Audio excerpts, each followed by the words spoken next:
Ayun lang, sabi ko sa inyo, di ba? Pag nagtanong ka sa Diyos, mag-ingat ka sa sagot. Hello? Kasi ang sagot ng Diyos kay Job, tanong din. Sabi niya kay Job, Job, nasaan ka? Nung sinabi ko sa mga bituin, huwag kayong magbanggaan. Nasaan ka, Job? Nung sinabihan ko ang alon, hanggang dyan ka lang. Masasagot, di ba? Una, wala ka doon. Di ba? Hindi ka pa pinapanganak ng time na yun. Wala pang tao nun. Nung nilikha ng Diyos ang lahat ng bagay. When He set things in order. Because God is sovereign. Yes. Sabi mga, God is sovereign. Siya ang nagahari sa lahat. Palakpakan natin ng malakas ang ating Panginoon.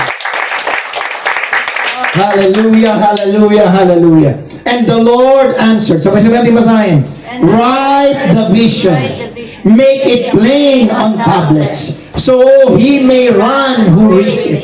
For still, ulitin natin, for still. Anong ibig sabihin nun? Hanggang ngayon, hindi pa rin nagmamaliw ang pangitain na binigay ng Panginoon. Hindi pa rin nagbabago. Hindi naapektuhan ito ng mga nangyayari sa mundo. Amen. Because the promises of God are steadfast. Matatag siya, mga kapatid. Ano pa?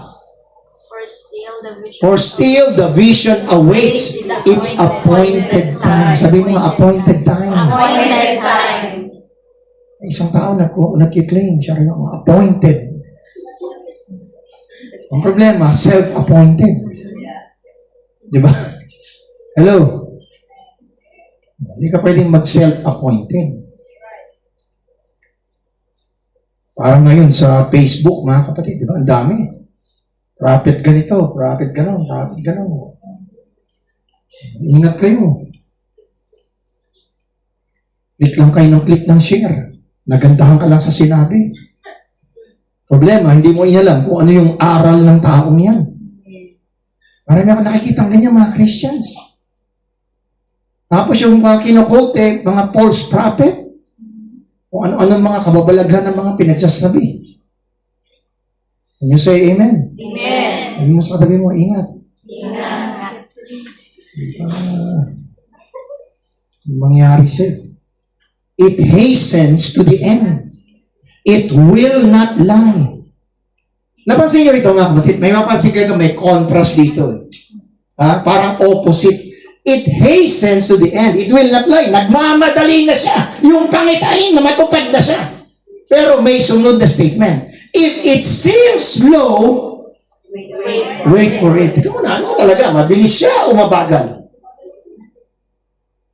Yun. Para sa iyo, Sir Jamie Pell, mabagal. Lord, ang tagal naman ng sagot mo. Ayun na nga, ang kaibahan kasi. Ano yung anong kaibahan? Ang Diyos, hindi subject sa kalendaryo mo. Can you say amen? Ang Diyos, may appointed time siya. May sarili siyang kalendaryo. Hindi dapat tayo nananalangin, Panginoon, bilisan mo na!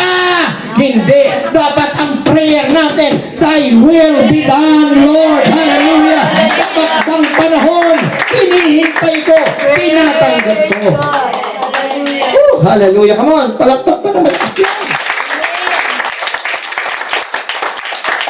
Kasi sa tao, okay, makinig kayo ito, importante ito.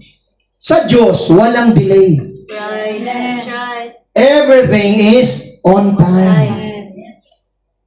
Ganun sa Diyos. Kaya lang sa atin, dahil puro instant na ngayon. Di ba? Magkakapi ka, magbabayo ka pa ba? Abure ka, takakwa. Bayo up. Magbabayo muna ako ng kape. Oh. Pero may nagbigay sa akin ng peanut.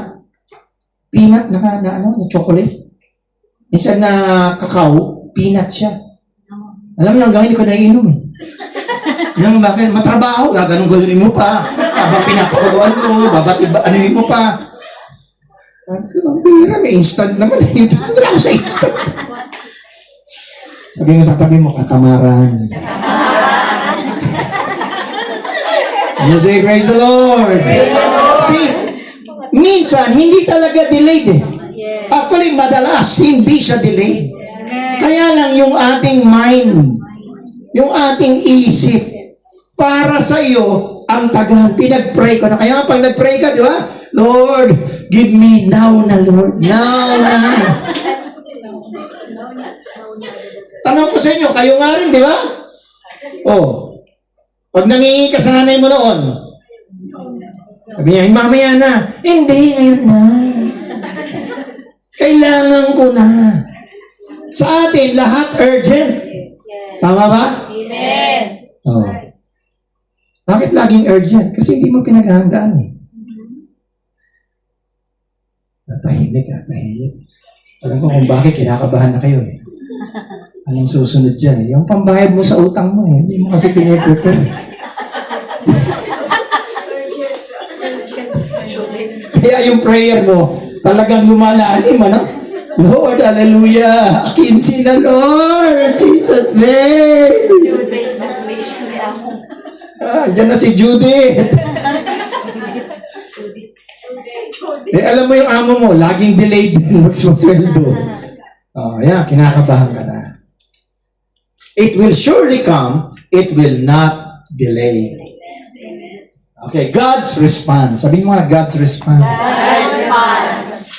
At least kay Habakuk, maganda yung response ng Panginoon. Okay, click. Divine vision timing. Sabi mo nga, timing. What does it highlight? It highlights patience and trust. Patience. May awit kami nun sa Sunday school. Tuturo ako ng Sunday school. Sabi niya, have patience.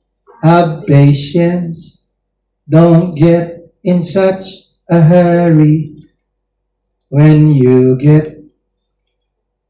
Parang kayo ngayon, impatient na kayo, di ba? Kabagal naman ang awit na yan.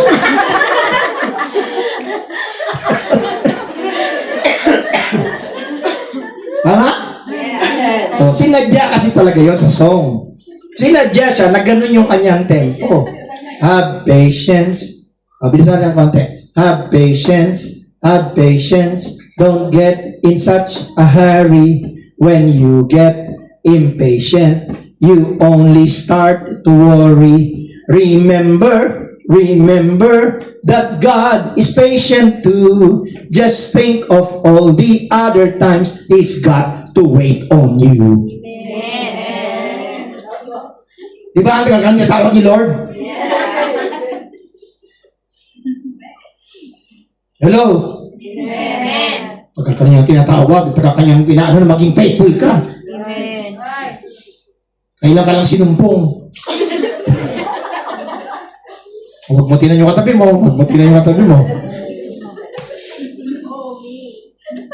Oh, can you say amen? Amen. Kung honest tayo lahat tayo yan. Hindi ba? Okay, may pa tayo. Talagang inaano ka na, alika na anak, sumama ka na. Hindi Lord, busy pa ako. Hindi Lord, marami pa akong ginagawa. Lord, marami pa akong mga plano. Oh. Pero ang Diyos, naghintay. Naging pasensyoso sa atin. Can you say, praise the Lord? Praise the Lord. Hallelujah. Alright, so, ang sabi mga kapatid ng Diyos, kay Habakuk, pinangitaan siya ng vision. Okay?